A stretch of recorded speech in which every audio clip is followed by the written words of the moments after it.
everybody. Welcome to the What's Your Jock Support Pee-wee podcast. This is our fourth episode in our series on sports representations in movies, specifically high school movies, movies about high school that feature high school sports. Does that make sense?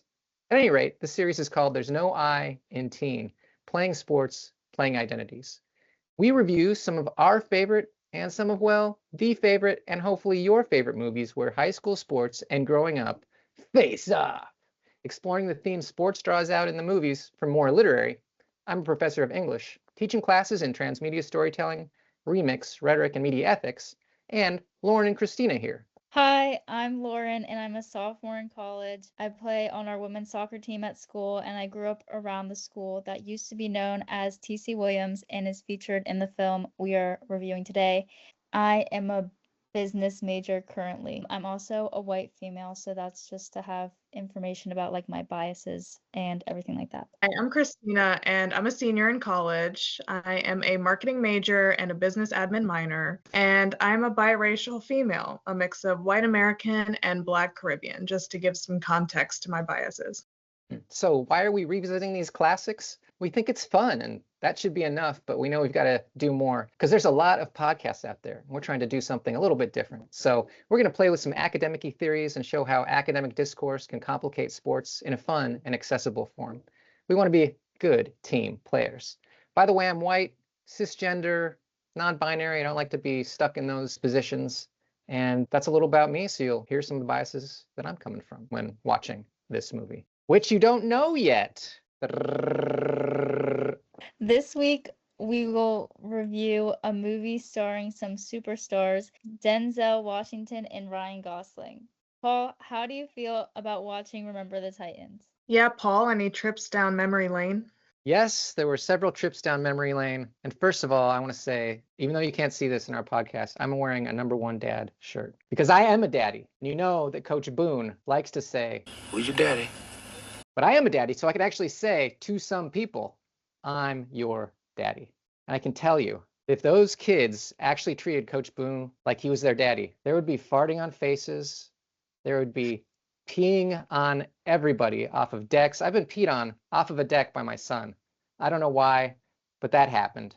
But yeah, Coach Boone, you were not their daddy. We'll have to get into that more. The other thing I remember is I remember Training Day. I remember The Equalizer. I remember The Equalizer 2, The Equalizer 3, Man on Fire, which I never really saw, but I imagine was one of those tough guy Coach Boone things. I just kept thinking while I was watching this movie, when is Coach Boone going to start murdering players using things around him, like footballs to the face, maybe some padding that you choke someone with? You know, there's lots of things to say about being a dad. I guess one thing that was kind of troubling is it made me remember being a dad, how bad a coach I was. So I coached my kids' t-ball team. And I mean, when we're really aggressive with them or you say things, one of the coaches said, "Get over here, run faster." And that just sent one of the kids into like this spiraling of crying. I also hit my child. It reminded me of being a coach. I broke, so we began playing baseball and I threw a ball at my kid. It broke one side of his glasses and we kept playing for some reason. I threw the ball at him and he broke another side of his glasses. And then I threw like a pop-up to him. It bounced off the ground and hit him in the face and gave him like a black eye. So it was a really weird day. Those are my trips down memory lane. I hope they were okay. And that is what Remember the Titans got me thinking about. Wow. I don't know if my memories are as violent as those, I guess, but I mean, I've been a coach too. I coached like these little kids, and of course, I had to run the fitness station at practice, so they all love me so much, I could tell. And I remember having to actually chase them during the practice because they would just not run. Shit, how old were they? They were like 6 years old. 6 years old. So Okay. I would have to jog after them and be like, "Oh no, like I'm gonna catch you." But I would never really know what to do when they just let me catch them. So I'd be like, "Oh no, got you. Like, please keep running." But yeah, my coaching career did not last too long. But yeah, I don't think Coach Boone's tactics would have worked on them either. Those are my memories with coaching. Okay, so Coach Boone ended up reminding me a lot of my volleyball coach from high school. Her name was Coach Gabby, and she was just like him because she was also really tough, really mean, really heavy on the punishment. You know, you wore the wrong shirt to practice and you'd be running a mile, that kind of thing. Just like almost giving military vibes, just got to make sure everything's in like tip-top shape with her, or else you would be punished for it. So that brought me back to my high school volleyball days. But I definitely think that Coach Boone was a little more effective in his technique because they all kind of came around to him, by the end of it. They were all like, they had this bromance going on, but instead we were all just despising practice and wondering why she hated us so much and wanted to punish us all the time. So that kind of brought me back a little bit. Yeah, you're thinking in terms of tough love, and it's tough, but was there love? You think Boone had some love? Did Yeah, Yost? I definitely think Boone had some love, and I think Gabby was more tough, not so much love. But you Okay. can have a balance of both, and I think Boone did that pretty well. All right. Oh, well, cool. Let's get into it then. Like, I really want to talk about some of that tough love, but you got me thinking also about like some things that I thought were cool that Boone did. And this would be the tough love part, was the tough race relations, I guess. So I don't know if it was love that he was going for, but it's kind of cool how in the movie there's this, the backdrop of race and it's white versus black. And when the teams come together, they still had that white versus black kind of thing. But what did Boone do to make this work? It was kind of interesting. He coerced the players, basically. He made them get together and talk to each other, right? I mean, and I was just thinking, how would that go over today? Could you do that? Is that a solution for like racism and things, like to make people talk to each other? I don't know. I'm just curious about that coercion. What do you guys think? Like, it was just kind of interesting that happened because Boone, right, was also kind of coerced into being a representative. Like he was integrated into coaching in the movie and Yost was like taken away. And that seems kind of important, like to give people an idea of what can happen, even though Yost didn't need to be removed. He kind of did so that you could see a black man coach and be a coach, because otherwise he would never have that opportunity. So it seems like kind of fair to do that, because everything's been taken away from people before. So why can't things be taken away from the white people? What do you guys think? Like, it was really complicated for me to think about that coercion where he has the kids learn about each other and their cultures, I guess. Yeah. I don't know if it would work today because I feel like today a lot of people just ignore, if they don't agree with someone, they'll just ignore them and won't like see the other view or anything like that. And I guess it worked. Like, I don't actually know because I feel like everyone these days are so like secure in their beliefs that they're just not willing to listen to other people as much. But I think that if he wanted to do it today, he would like have to have more punishment for like not having friends of the other race or something like that. Like there have to be a way to like enforce it more rather than just like putting them together, if that makes sense. Yeah, so it seems important to like to be able to get people to talk and things. And he had the power, and so he's using his power like kind of coercively to make people understand each other. And then what happens is they start to understand each other, except for like one of the players. And the idea is that it brings you all together to learn about each other. And I was just wondering too, like you said, could that work today? Because everybody's already in their silos like they were in the movie. But I don't think Coach Boone could get away with forcing people to do that. And I just wonder, should that be something that people should be forced to do? Like, would that be worth it? Yeah. I mean, I think that actually there probably would be backlash for trying to do that because there are so many crazy parents these days and they're so quick to like get involved with like coaching, even if it's just like, oh, I mean, I guess it is shown in the movie how they were getting mad about their son's playing time. Oh yeah. Yeah, it was But Ryan Gosling's character. I don't remember the name, yeah. but I remember it was the underutilized Ryan Gosling, which was just terrible because he almost started dancing a little bit sometimes, but then he never got to fully dance. But yeah, you're right. Yeah, they were upset. Yeah.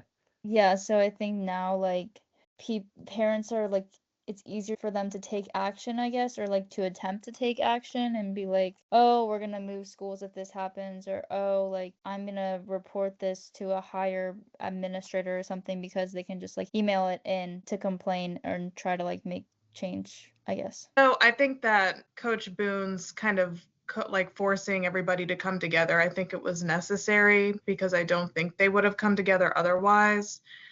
Because this was just when integration was just starting to happen for the first time. So that was something that these kids had never experienced before and probably wouldn't have done on their own, especially not that quickly. That's something that probably would have taken years and years if Coach Boone's influence didn't make them come together. So I think it was necessary. I think it would still work today, but I do agree. I think that parents are very influential now, especially in the school system. And I do think that it would work to an extent. Like, for example, I know at least in classes, like even for college, if you're not forced to work with other people in class, you're probably not going to speak to them. That was an experience that I had my first year. The only time I started talking to my classmates is when we were forced to work together for assignment.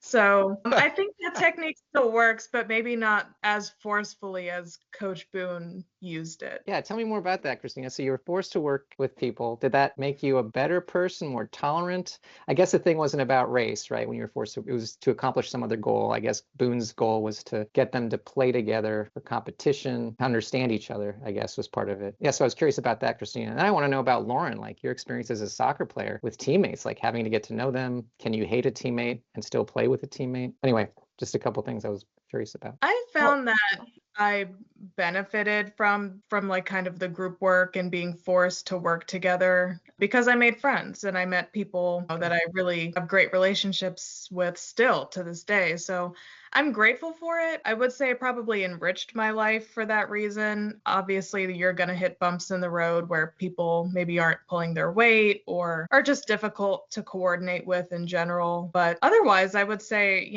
I came out of it with some close friends. So I appreciated it. Yeah, Lauren, go ahead.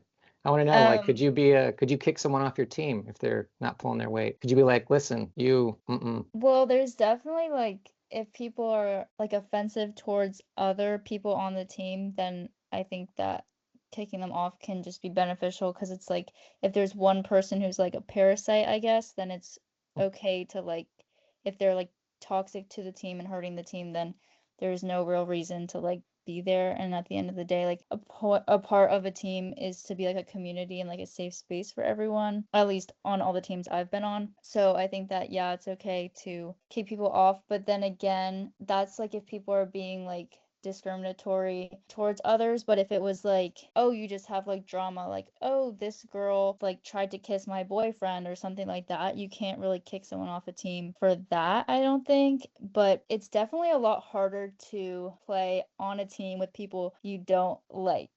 There's some concept in business that's like how you can sell something. I was just curious because that's your discipline to.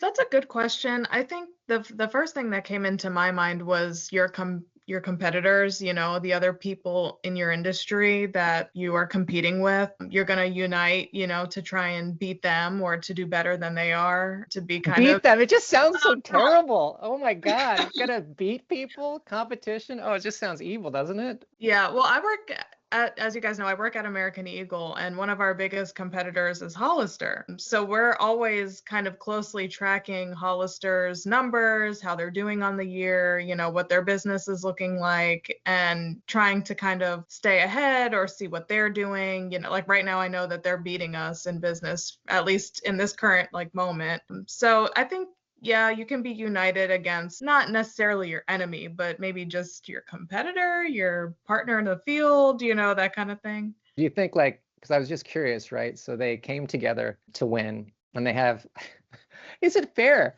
to have that school, with all those other players that came in? They've got the other schools, they're all white, but they all came together too, right, to win. So it's just interesting that I question some of the fairness too, like who got transferred in. They get all these new players so they can take like the cream of the crop, regardless of white or black, to succeed. So is that fair? I don't know, I'm just kind of curious. You got me thinking about that with the competition. I guess it would be fair because they had to deal with all the drama of everyone. But they did get sunshine just because they were an integrated school, right? Because he came from California and he's like, I want to be on the best team. Yeah, and you're right. And they're both the players that came to play, those two white guys, Sunshine and the offensive lineman, the larger guy. So the two kids that were in the military are represented. The two white kids in the military that are represented are the like non-racist ones, which is kind of interesting to me. So they're like making a point about the military in the movie, that it's more equal, I guess. I talk about Funshine, or not Sunshine. No, Funshine's a Care Bear. Care Bears countdown. Right? Yeah, I love Funshine. That's my favorite Care Bear. But I want to call him Funshine. But Coach Boone, he has this speech about the Titans, right? Remember the Titans, they're going to remember us. And then, you have this really elongated metaphor that he's using, which goes back to Greek mythology, and it's supposed to be really, really inspiring. But, if any of the kids had read Greek mythology, which I'm sure they had, because they were all the kids were just so eloquent. Like, I would never be able to talk like that in high school. But it was like, well, don't you know, dude, the Titans were killed by Zeus. Their kids basically killed and murdered them. So Coach Boone, if you are a Titan, these kids are going to murder you. Or if you take the metaphor a different way, which you're just going to break, the other teams could be Zeus, and then they could kill the Titans. So if they're the gods, they could kill the Titans. I just got confused about the Yeah. metaphor. I thought that metaphor was kind of funny too, because I've been interested in Greek mythology for a while. I've taken a few classes on it, things like that. So when I heard that, like, I remember thinking, oh, this is kind of a funny metaphor, because if they did a little bit of research, they would have seen that, like, the Titans actually lose. They're the losers. The So Titans are the losers. Oh my God. Yeah. Like, yeah, so I feel like that was probably, unless they had some kind of other meaning, deeper meaning to it that we're just not picking up on. If they had just done a little research, they would have seen that that probably wasn't the best metaphor. what do you guys think about the girls in high school which weren't there?